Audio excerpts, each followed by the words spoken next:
பிரித்தானியாவில் சட்டப்பூர்வமாக வசித்து வரும் புலம்பெயர் பராமரிப்பு பணியாளர்களின் 5 வயதுக்குட்பட்ட சிறுவர்களை நாட்டை விட்டு வெளியேறுமாறு உள்துறை அமைச்சு உத்தரவிட்டுள்ளது பெரும் அதிர்ச்சியை ஏற்படுத்தியுள்ளது.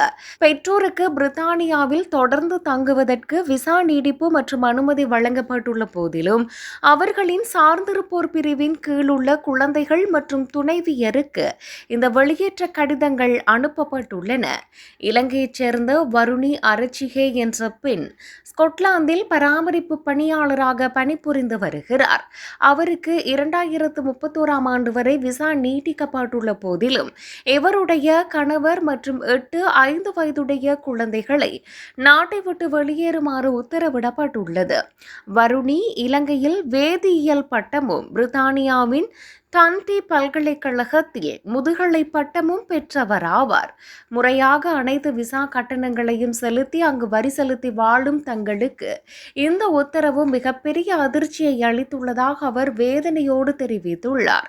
இதேபோல் 2022ஆம் ஆண்டு பிரித்தானியா வந்து முதுகலை பட்டம் பெற்று பராமரிப்பு பணியில் ஈடுபட்டு வரும் ரசிக சமரசிங்க என்ற இலங்கை நபரின் குடும்பத்திற்கும் இதே நிலை ஏற்பட்டுள்ளது. இவருடைய மனைவி மற்றும் 12, 9, 8 வயதுடைய குழந்தைகளுக்கான விசா நீட்டிப்பு மறுக்கப்பட்டுள்ளது.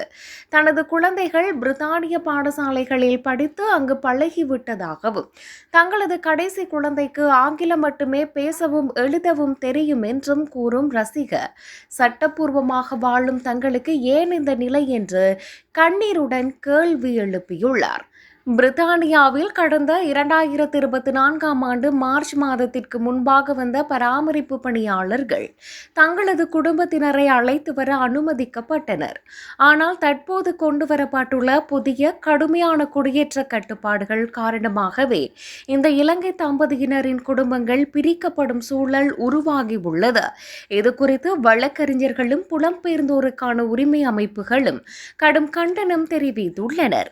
அத்தியாவசிய சேவையாற்றும் தொழிலாளர்களின் குடும்பங்களை இப்படி பிரிப்பது அநீதியானது என்றும் பிரித்தானிய அரசு இரக்கத்துடன் செயல்பட வேண்டும் என்றும் அவர்கள் கோரிக்கை விடுத்துள்ளனர்.